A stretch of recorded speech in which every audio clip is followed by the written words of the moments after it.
मिश्रण आपलं आता घट्ट झालंय बघा,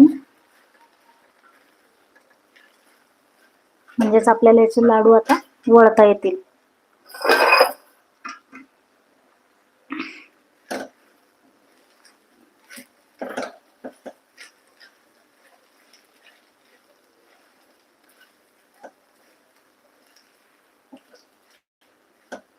गॅस बंद करूया आपण आता हा, आणि मिश्रण जे आहे ना ते एका ताटात काढून घेऊ, म्हणजे गार होईल ते.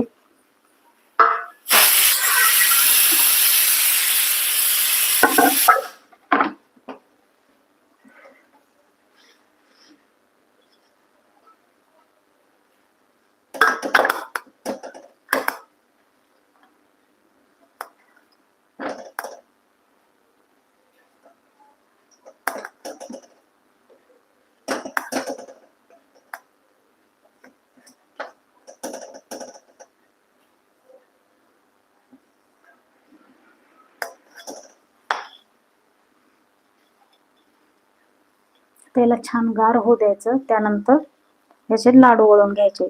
छोटे छोटे लाडू बनवायचे, मस्त फार मोठे मोठे नाही बनवायचे.